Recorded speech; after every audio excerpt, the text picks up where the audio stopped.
Out of all the objects and the stories in our auction, the most poignant to me is lot number 9. It is the tale of the islanders from my father's book, The Sufis. My father was the writer, Idris Shah.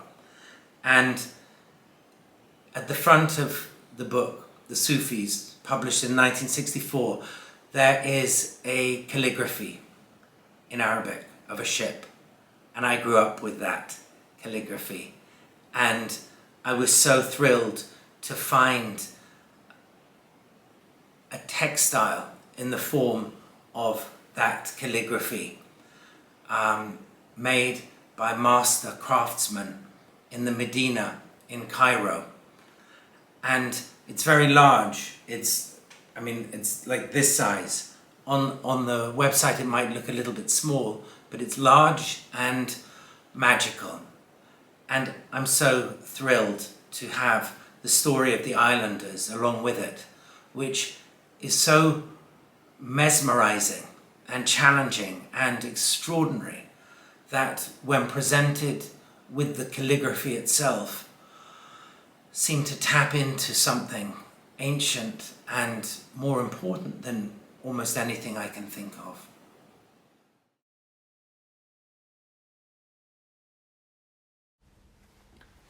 The Islanders.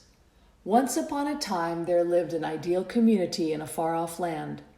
Its members had no fears as we now know them. Instead of uncertainty and vacillation, they had purposefulness and a fuller means of expressing themselves.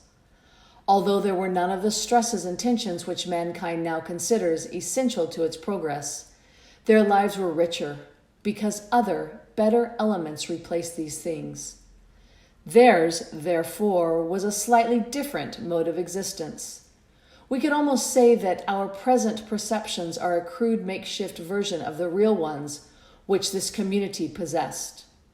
They had real lives, not semi-lives. We can call them the Elar people. They had a leader who discovered that their country was to become uninhabitable for a period of, shall we say, 20,000 years? He planned their escape, realizing that their descendants would be able to return home successfully, only after many trials. He found for them a place of refuge, an island whose features were only roughly similar to those of the original homeland. Because of the difference in climate and situation, the immigrants had to undergo a transformation. This made them more physically and mentally adapted to the new circumstances. Coarse perceptions, for instance, were substituted for finer ones, as when the hand of the manual laborer becomes toughened in response to the needs of his calling. In order to reduce the pain which a comparison between the old and new states would bring, they were made to forget the past almost entirely. Only the most shadowy recollection of it remained, yet it was sufficient to be awakened when the time came. The system was very complicated, but well arranged. The organs by means of which the people survived on the island were also made the organs of enjoyment, physical and mental. The organs which were really constructive in the old homeland were placed in a special form of abeyance and linked with a shadowy memory in preparation for its eventual activation. Slowly and painfully, the immigrants settled down, adjusting themselves to the local conditions. The resources of the island were such that, coupled with effort and a certain form of guidance, people would be able to escape to a further island on the way back to their original home. This was the first of a succession of islands upon which gradual acclimatization took place.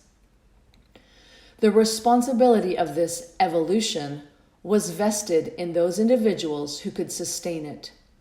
These were necessarily only a few, because for the mass of the people, the effort of keeping both sets of knowledge in their consciousness was virtually impossible. One of them seemed to conflict with the other one.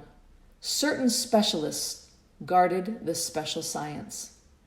This secret, the method of effecting transition was nothing more or less than the knowledge of maritime skills and their application.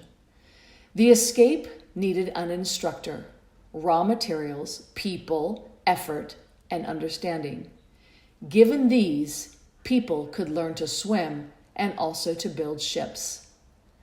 The people who were originally in charge of the escape operations made it clear to everyone that a certain preparation was necessary before anyone could learn to swim or even take part in building a ship. For a time, the process continued satisfactorily. Then a man who had been found, for the time being, lacking in the necessary qualities, rebelled against this order and managed to develop a masterly idea. He had observed that the effort to escape placed a heavy and often seemingly unwelcome burden upon the people. At the same time, they were disposed to believe things which they were told about the escape operation. He realized that he could acquire power and also revenge himself upon those who had undervalued him, as he thought, by a simple exploitation of these two sets of facts. He would merely offer to take away the burden by affirming that there was no burden. He made this announcement: "There is no need for man to integrate his mind and train it in the way which has been described to you. The human mind is already a stable and continuous, consistent thing. You have been told that you have to become a craftsman in order to build a ship. I say, not only do you not need to be a craftsman, you do not need a ship at all. An islander needs only to observe a few simple rules to survive and remain integrated into society. By the exercise of common sense, born into everyone, he can attain anything upon this island, our home, the common property and heritage of all." The tonguester, having gained a great deal of interest among the people, now proved his message by saying, "If there is any reality in ships and swimming, show us ships which have made the journey, and swimmers who have come back." This was a challenge to the instructors, which they could not meet. It was based upon an assumption of which the bemused herd could not now see the fallacy. You see, ships never returned from the other land. Swimmers, when they did come back, had undergone a fresh adaptation which made them invisible to the crowd. The mob pressed for demonstrative proof. "Shipbuilding," said the escapers, in an attempt to reason with the revolt, "is an art and a craft. The learning and the exercise of this lore depends upon special techniques. These together make up a total activity which cannot be examined piecemeal as you demand. This activity has an impalpable element called baraka, from which the word bark, a ship, is derived. This word means the subtlety, and it cannot be shown to you. Art, craft, total baraka, nonsense," shouted the revolutionaries. And so they hanged as many shipbuilding craftsmen as they could find. The new gospel was welcomed on all sides as one of liberation. Man had discovered that he was already mature. He felt, for the time at least, as if he had been released from responsibility. Most other ways of thinking were soon swamped by the simplicity and comfort of the revolutionary concept. Soon it was considered to be a basic fact which had never been challenged by any rational person. Rational, of course, meant anyone who harmonized with the general theory itself upon which society was now based. Ideas which opposed the new one were easily called irrational. Anything irrational was bad. Thereafter, even if he had doubts, the individual had to suppress them or divert them because he must at all costs be thought rational. It was not very difficult to be rational. One had only to adhere to the values of society. Further, evidence of the truth of rationality abounded, providing that one did not think beyond the life of the island. Society had now temporarily equilibrated itself within the island and seemed to provide a plausible completeness if viewed by means of itself. It was based upon reason plus emotion, making both seem plausible. Cannibalism, for instance, was permitted on rational grounds. The human body was found to be edible. Edibility was a characteristic of food. Therefore, the human body was food. In order to compensate for the shortcomings of this reasoning, a makeshift was arranged. Cannibalism was controlled in the interests of society. Compromise was the trademark of temporary balance. Every now and again, someone pointed out a new compromise, and the struggle between reason, ambition, and community produced some fresh social norm. Since the skills of boat building had no obvious application within the society, the effort could easily be considered absurd. Boats were not needed. There was nowhere to go.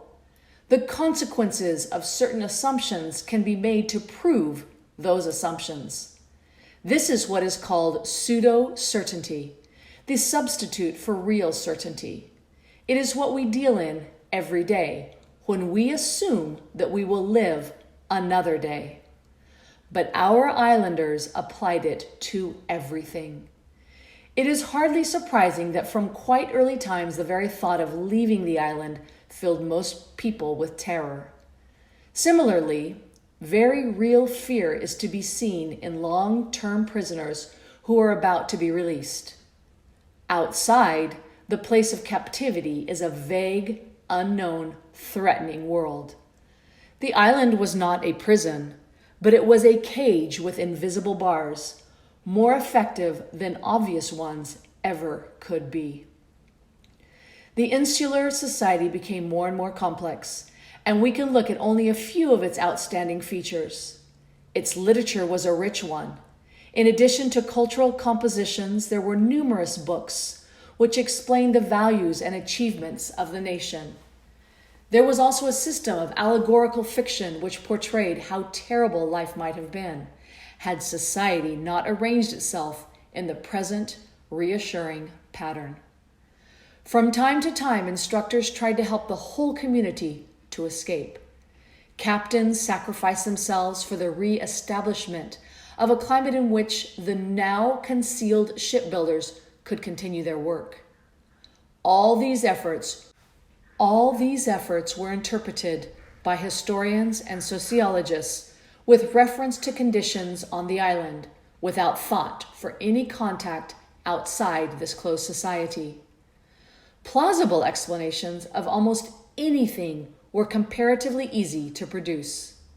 No principle of ethics was involved, because scholars continued to study with genuine dedication what seemed to be true. What more can we do, they asked, implying by the word more that the alternative might be an effort of quantity. Or they asked each other, what else can we do? Assuming that the answer might be in else, something different. Their real problem was that they assumed themselves able to formulate the questions and ignored the fact that the questions were every bit as important as the answers. Of course, the islanders had plenty of scope for thought and action within their own small domain. The variations of ideas and differences of opinion gave the impression of freedom of thought. Thought was encouraged, providing that it was not absurd. Freedom of speech was allowed. It was of little use without the development of understanding, which was not pursued. The work and the emphasis of the navigators had to take on different aspects in accordance with the changes in the community. This made their reality even more baffling to the students who tried to follow them from the island point of view. Amid all the confusion, even the capacity to remember the possibility of escape could at times become an obstacle. The stirring consciousness of escape potential was not very discriminating. More often than not, the eager would-be escapers settled for any kind of substitute. A vague concept of navigation cannot become useful without orientation. Even the most eager potential shipbuilders had been trained to believe that they already had that orientation. They were already mature. They hated anyone who pointed out that they might need a preparation.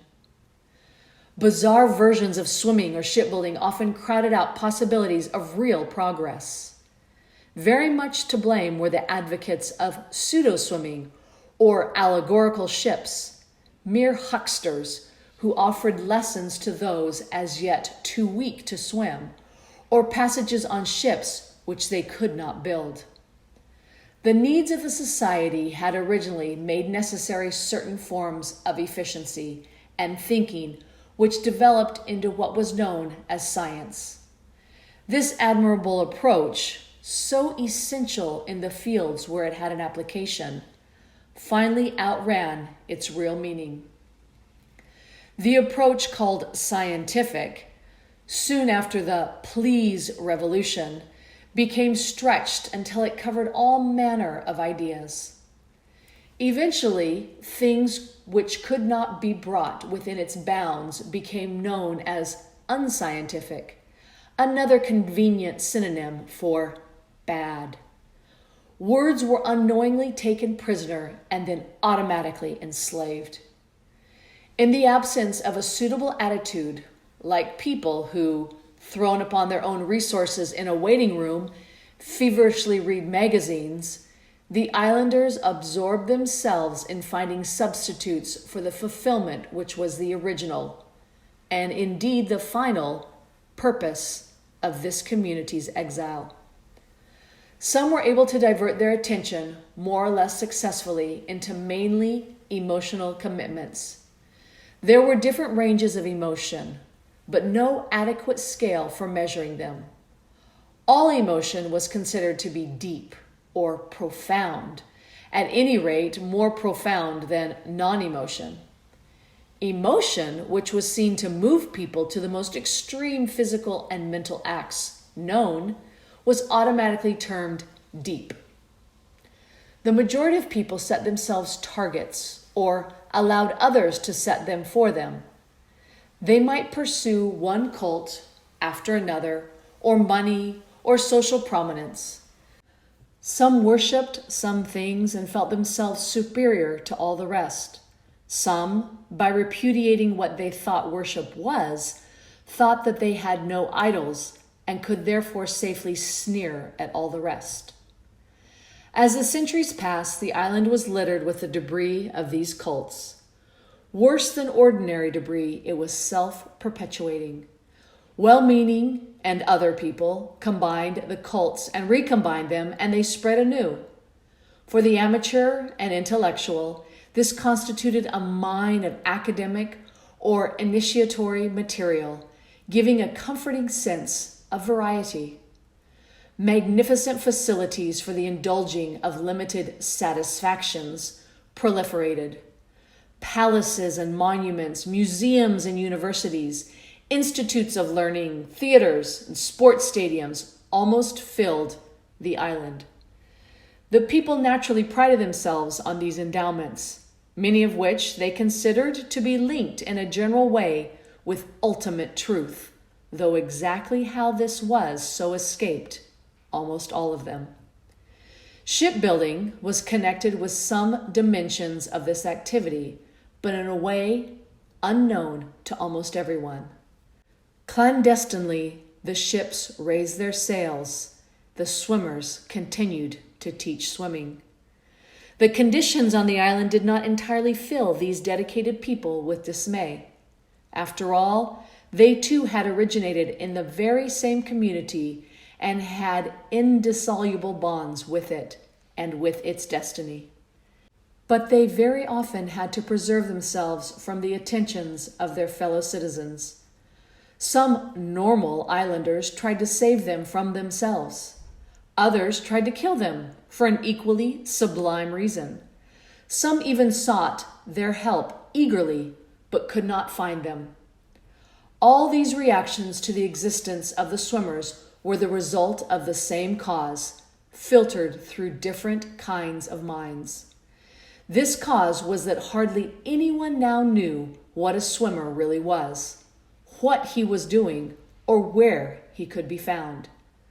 As the life of the island became more and more civilized, a strange but logical industry grew up. It was devoted to ascribing doubts to the validity of the system under which society lived. It succeeded in absorbing doubts about social values by laughing at them or satirizing them. The activity could wear a sad or happy face, but it really became a repetitious ritual. A potentially valuable industry, it was often prevented from exercising its really creative function. People felt that, having allowed their doubts to have temporary expression, they would in some way assuage them, exorcise them, almost propitiate them. Satire passed from meaningful allegory. Allegory was accepted but not digested. Plays, books, films, poems, lampoons were the usual media for this development, though there was a strong section of it in more academic fields. For many islanders, it seemed more emancipated, more modern or progressive to follow this cult rather than older ones. Here and there, a candidate still presented himself to a swimming instructor to make his bargain. Usually, what amounted to a stereotyped conversation took place. I want to learn to swim. Do you want to make a bargain about it? No, I only have to take my ton of cabbage. What cabbage? The food which I will need on the other island. There is better food there. I don't know what you mean. I cannot be sure. I must take my cabbage. You cannot swim, for one thing, with a ton of cabbage. Then I cannot go. You call it a load. I call it my essential nutrition. Suppose, as an allegory, we say not cabbage, but assumptions or destructive ideas. I am going to take my cabbage to some instructor who understands my needs. The fable is not ended because there are still people on the island. The Sufis use various ciphers to convey their meaning. Rearrange the name of the original community, El-Ar, to spell real, R-E-A-L. Perhaps you had already noticed the name adopted by the revolutionaries, please, rearranges to form the word asleep.